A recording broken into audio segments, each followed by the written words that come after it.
সবরের শক্তি। ধৈর্য ধরুন, আল্লাহ সব দেখছেন। আসসালামু আলাইকুম আরহামাতুল্লাহি অবারাকাতু। প্রিয় দর্শক, জীবনে এমন কিছু সময় আসে যখন মানুষ মনে করে আর পারছি না। একের পর এক সমস্যা, দুঃখ, ব্যর্থতা আর কষ্ট মানুষকে ভেতর থেকে ভেঙে দেয়। কিন্তু একজন মুমিনের জীবনে এমন একটি শক্তি রয়েছে যা তাকে সবচেয়ে কঠিন সময়েও দাঁড়িয়ে থাকতে সাহায্য করে। সেই শক্তির নাম সবর। সবর মানে শুধু নীরবে কষ্ট সহ্য করা নয়। সবর মানে হলো কষ্টের মধ্যেও আল্লাহর উপর বিশ্বাস রাখা, হারাম পথ বেছে না নেওয়া এবং আল্লাহর সিদ্ধান্তের উপর সন্তুষ্ট থাকা। ভিডিওটি শুরু করার আগে যদি ইসলামিক মোটিভেশনাল ডকুমেন্টারি, ইমান জাগানিয়া আলোচনা এবং হৃদয় ছোঁয়া ইসলামিক ভিডিও পছন্দ করেন তাহলে আমাদের চ্যানেলটি সাবস্ক্রাইব করুন, ভিডিওতে একটি লাইক দিন এবং প্রিয়জনদের সঙ্গে শেয়ার করুন।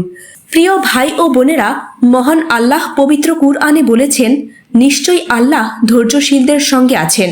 সূরা আল বাকারা 153। ভাবুন তো, পৃথিবীর মালিক যদি আপনার সঙ্গে থাকেন তাহলে আপনি কাকে ভয় করবেন?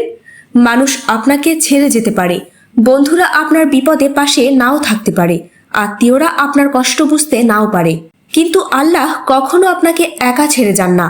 আপনি যখন রাতের অন্ধকারে একা কাঁদেন, আল্লাহ আপনার কান্না দেখেন। আপনি যখন কাউকে কিছু বলতে পারেন না, তখনও আল্লাহ আপনার অন্তরের কথা জানেন।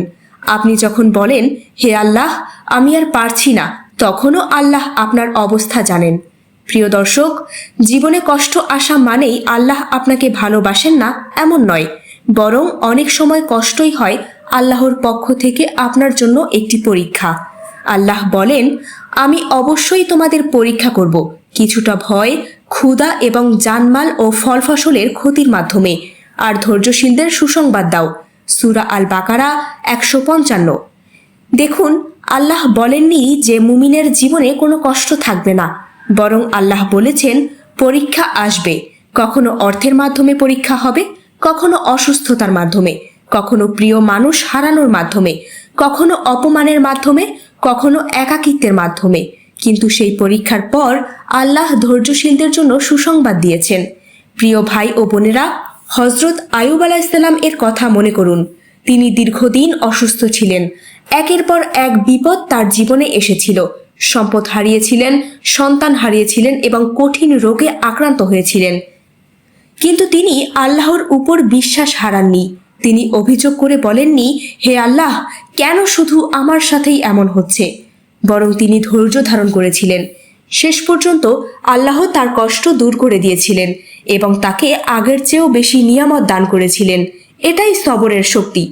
আজ আপনি যে কষ্টের মধ্যে আছেন, হয়তো একদিন সেই কষ্টের কথাই মনে করে আপনি বলবেন, আলহামদুলিল্লাহ, আল্লাহ আমাকে সেই সময়ে পার করে দিয়েছেন। প্রিয় দর্শক, অনেক সময় আমরা দোয়া করি কিন্তু সঙ্গে সঙ্গে উত্তর পাই না। তখন আমরা ভাবি, আল্লাহ কি আমার দোয়া শুনছেন না? মনে রাখবেন, আল্লাহ অবশ্যই আপনার দোয়া শুনছেন, কিন্তু দোয়া কবুল হওয়ার ধরন সবসময় আমাদের ইচ্ছা মতো হয় না। কখনো আল্লাহ আমাদের চাওয়া জিনিসটি দিয়ে দেন, কখনো তার পরিবর্তে কোনো বিপদ দূর করে দেন, আবার কখনো সেই দোয়ার প্রতিদান আখিরাতের জন্য রেখে দেন। তাই দোয়া করে কখনো তাড়াহুড়ো করবেন না। আপনি বলবেন না, আমি দোয়া করেছি কিন্তু আমার দোয়া কবুল হয়নি। আপনি বলুন, আমি দোয়া করেছি, আমার রব অবশ্যই উত্তম সময়ে উত্তম সিদ্ধান্ত দেবেন। প্রিয় ভাই ও বোনেরা, আপনার জীবনে যদি এমন অন্ধকার নেমে আসে, মনে রাখবেন, অন্ধকারের পরেই আলো আসে। রাত যতই দীর্ঘ হোক, সকাল হবেই। কষ্ট যতই গভীরেই হোক, আল্লাহ চাইলে স্বস্তি আসবেই। কারণ আল্লাহ বলেছেন, নিশ্চয়ই কষ্টের সাথে স্বস্তি রয়েছে, নিশ্চয়ই কষ্টের সাথে স্বস্তি রয়েছে। সূরা আশ-শারাহ 5 ও 6। তাই আজ যদি আপনার জীবনের সমস্যা থাকে, ভেঙে পড়বেন না। যদি চাকরি না থাকে, চেষ্টা চালিয়ে যান। যদি ব্যবসায় ক্ষতি হয়, হালাল পথে আবার চেষ্টা করুন। যদি কোনো মানুষ আপনাকে ছেড়ে চলে যায়, আল্লাহর উপর ভরসা রাখুন। যদি কোনো দোয়া এখনো কবুল না হয়, দোয়া করা বন্ধ করবেন না। আর যদি পাপের কারণে নিজের শেষ মনে হয়, তাহলে তাওবা করে আল্লাহর কাছে ফিরে আসুন। মনে রাখবেন, আপনার অতীত আপনার ভবিষ্যৎ নির্ধারণ করেন না। আল্লাহ চাইলে এক মুহূর্তেই একজন মানুষের জীবন বদলে দিতে পারেন। প্রিয় দর্শক, সবর মানে হাত গুটিয়ে বসে থাকা নয়। সবর মানে হলো চেষ্টা করা, কিন্তু ফলাফলের জন্য আল্লাহর উপর ভরসা রাখা, কষ্ট পাওয়া কিন্তু আল্লাহর বিরুদ্ধে অভিযোগ না করা, কান্না করা কিন্তু নামাজ ছেড়ে না দেওয়া, ব্যর্থ হওয়া কিন্তু আবার উঠে দাঁড়ানো, গুনাহের সুযোগ পাওয়া কিন্তু আল্লাহকে ভয় করে তা ছেড়ে দেওয়া, এটাই প্রকৃত সবর। আজ আপনার কাছে একটি অনুরোধ, যে সমস্যায় থাকুক নামাজ ছেড়ে দেবেন না, যত কষ্টই হোক আল্লাহর কাছে দোয়া করা বন্ধ করবেন না, যত দেরিই হোক আল্লাহর রহমত থেকে নিরাশ হবেন না। কারণ আপনি জানেন না আপনার জীবনের সবচেয়ে সুন্দর অধ্যায়টি হয়তো এখনো শুরুই হয়নি। হয়তো আপনার চোখের আজকের অশ্রু একদিন আনন্দের অশ্রুতে পরিণত হবে। হয়তো আজকের ব্যর্থতা আপনাকে আগামী দিনের বড় সফলতার জন্য প্রস্তুত করছে। হয়তো আল্লাহ আপনার জন্য এমন কিছু রেখেছেন যা আপনি কল্পনাও করতে পারেননি। তাই ধৈর্য ধরুন, আল্লাহ সব দেখছেন, আল্লাহ সব জানেন, আল্লাহ আমাদের কষ্টের প্রতিটি মুহূর্তের হিসাব রাখছেন।